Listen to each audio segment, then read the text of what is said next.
Hello, you multi-marauders of the Maltiverse, and thank you to Brown Water Boys for providing the malt mention here in the bothy for Ralphie Review 950 extras. See the X? That means extras. It means that over and above a specific whisky review, I'm giving you extra information, benefit of my experience, a little bit of advice, a little bit of connectivity here to help make your whisky decisions and whisky appreciation that much easier. Because it's taken me a long time to learn all this stuff. But I'd like to start with a story. And it takes place on Christmas Day at a large funeral director's office in Glasgow back in 1992. A long time ago. And I was cooking Christmas lunch because I originally trained as a chef. Right. So I changed to becoming a funeral director because it was, to be honest, far more interesting. I much preferred being out and about, and as they say, if you don't like the heat, get out of the kitchen. Well, I didn't like the heat. I liked a far cooler environment, so being an undertaker was really perfect for me. And anyway, so it's Christmas Day, and because I'm a single guy, I swap with the married guys with fathers, so as to give them time with their families on Christmas Day, and I'm quite happy to do it anyway because it's a quiet day and I get peace and quiet. In fact, I talk about it in my next book in some detail, but no spoilers there. I'll tell you when my next book is out. And I had wind that my shift, there was about 8 of us, wanted to get me a Christmas gift as a thank you for cooking them their lunch. Because, I mean, it wasn't just any old lunch. It wasn't just a piece of cold turkey slapped on a plate with a bit of hot gravy over the top. You know, I really cooked up a proper Christmas lunch, and they finished their plates, cleared their plates. No alcohol, of course, but I tell you what, see the grape juice, you know, grape juice with a little bit of extra flavours and herbs in it makes it for something really exotic, a non-alcoholic punch, you would call it. So I had that as well, and it went down an absolute storm. And I do know that one of my colleagues says, right, I'll go to the supermarket and we'll get Ralphie a bottle of whiskey, because he's into this whiskey stuff, isn't he? I mean, he started buying that whiskey back in the 1980s, and he's got this big bottle collection, and so I'll go into the supermarket and I'll get him a bottle. We'll get single malt. And so they were kind of scratching their heads deciding, would it be Glenfiddich or Glenmorangie 10-year-old? Glenfiddich 12-year-old or Glenmorangie 10-year-old? Both perfectly decent single malts when you're getting started. But the conclusion was it was actually the one of the funeral service operatives, in other words, vehicle drivers, that says, no, hang about, he's tried all them. You want to get him something that is, you know, everybody rates quite highly, but it's kind of quite affordable. And there's a wee shop where we live, and they got these single malts in, and nobody's buying them, so they've brought the price down. So I tell you what, we'll get a bottle from there and get it at a slight discount. Excuse me. So they went to this, basically a corner shop in a housing estate, and the proprietor had ordered in some whiskey and made the mistake of presuming that all whiskey would sell quickly. So they'd got in a few single malts, and there was one single malt that nobody was interested in, and it was 10-year-old Macallan.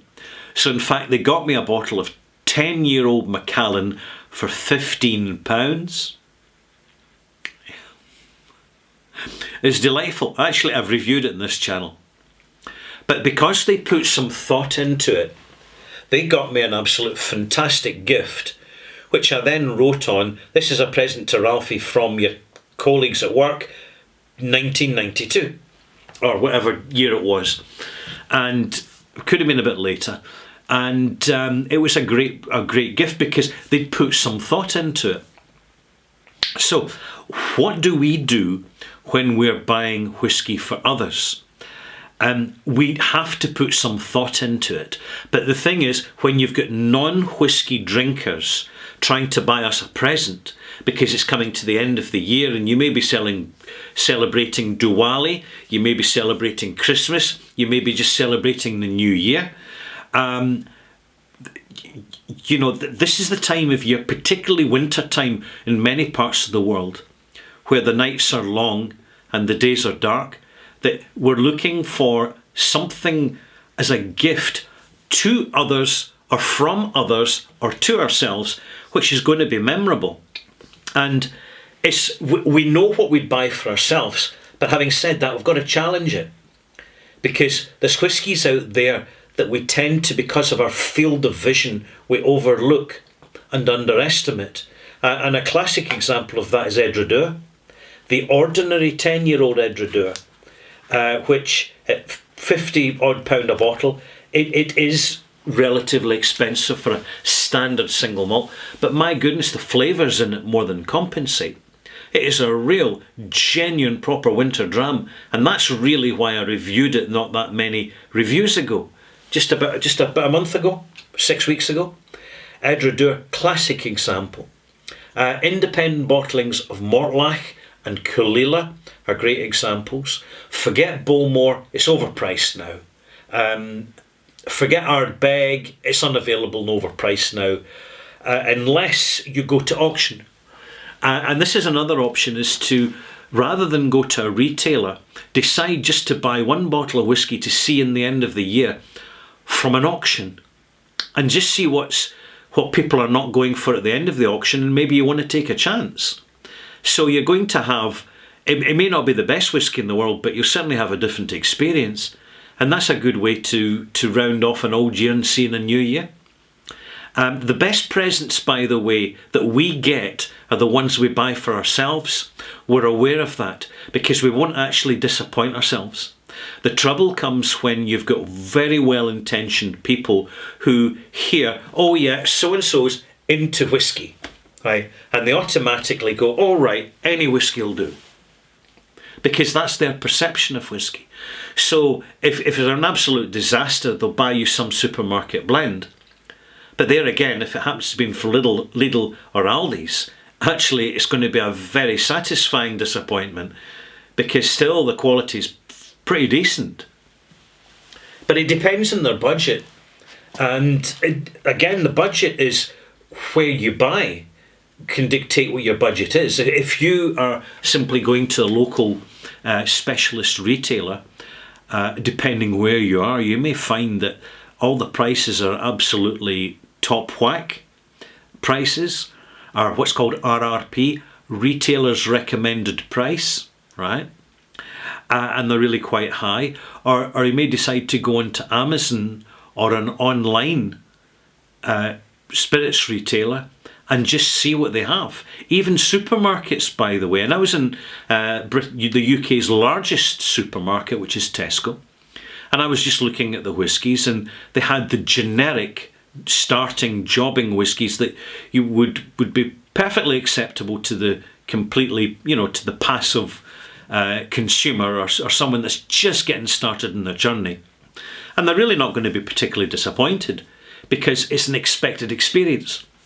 But they did have that non-age statement, Bunahab, and the peated one. And I thought, actually, that's a really good whiskey for a good price. So there's no excuse for people buying you a gift and not getting it right. The thing is, you want to know about it so you can intervene, not directly, but through a third party, a mutual friend. Right? And it's easy to do, and this is how you do it. You discover that your niece or nephew has decided to buy uncle or auntie, right, a fancy bottle of single malt to see in the new year. And their budget's about £50, which is a reasonable budget. There's a lot you can get for that. So you're kind of suspicious about it. So what you do is you get another relative who can actually keep their trap shut and not give the secrets away. And then what you do is you get them to intervene on your behalf to direct these well-wishing relatives that are buying you a bottle of whiskey. And it could be family, it could be friends.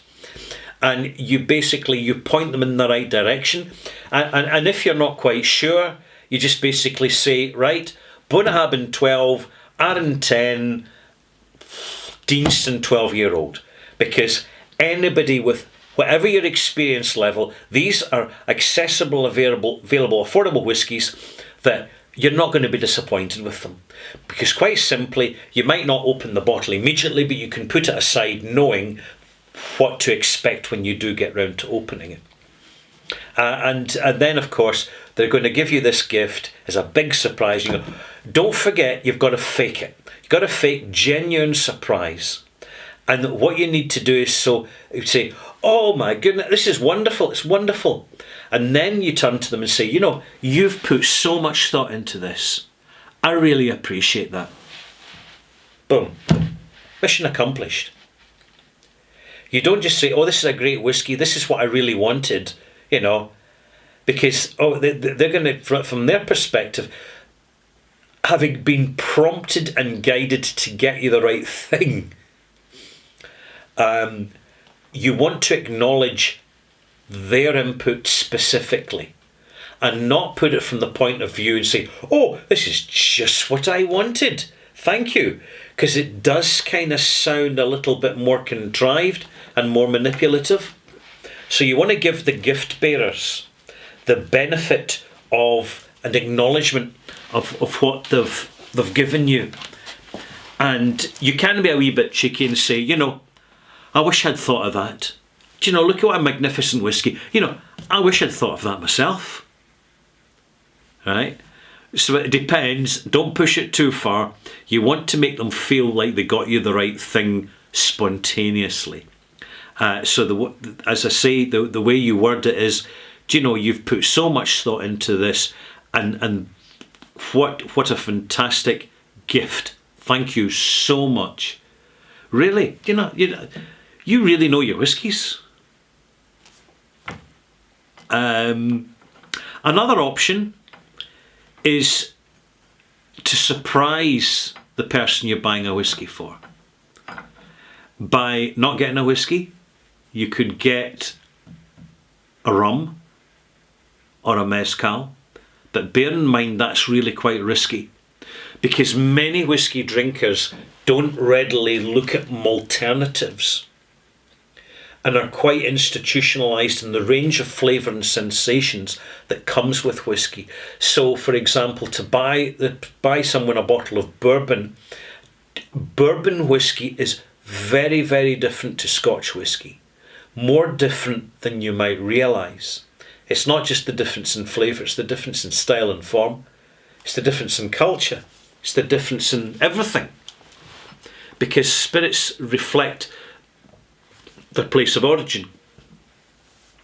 I would also suggest that another solution is to buy something that is not whiskey at all, that is not a spirit. So you'd go into a specialist shop and you would buy, say, a bottle of sherry, a bottle of port, a bottle of Madeira, because it depends on your budget. Now, if you're going to buy anything, make sure it's quality and be guided in quality, and use your little mobile device to double check if you feel the need.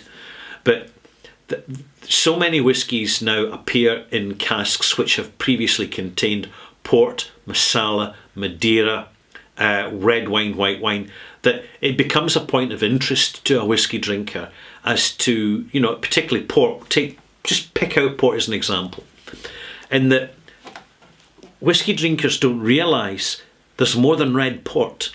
There's tawny port, there's light port, there is white port, there's young port, there's vintage port, there is seriously aged ports. And generally the casks tend to survive not being refilled quickly incredibly well. But tawny port, for example, I would suggest Tawny Port is a really, really good match for a whiskey drinker, because it actually reflects some of the notes you'll find in whiskey, including barley sugar, toffee and vanilla. But there we go. That's my perspective. Buying gifts for whiskey drinkers, or if you are a whiskey drinker, buying gifts for yourself. It's a time of year to explore, perhaps to actually take a risk, a calculated risk, not something that's just a jump in the dark. You want to think it through, so as that when the time comes, when you're seeing out the old year and seeing in the new year, whether you're on your own or with good company, and you've got to keep your company good for these special moments, is you want it memorable. You want to appreciate and acknowledge the situation with something really good quality in your glass. And at this moment in time, there really is so much to choose from. The biggest problem is, in fact, narrowing it all down. And this varies considerably depending where you're located in the world. But wherever we are, there's always something out there. And usually something that we've not noticed before, because we've not done that extra homework of looking that little bit further and that little bit deeper onto the shelves of shops, whether online or in the high street. Malt mates, that's my extras done and dusted. Hope you've enjoyed it. If you have, smashing. Press like, say you like it. If you haven't subscribed yet, please do, because there'll be more videos just like this, useful, practical stuff based on experience and, well, I was going to say common sense, but there's not a lot of that in the bothy. Yeah, but you already know that. I'm Ralphie. Take care of yourself, look after yourself, and keep your malt moments malty and quality. Bye-bye.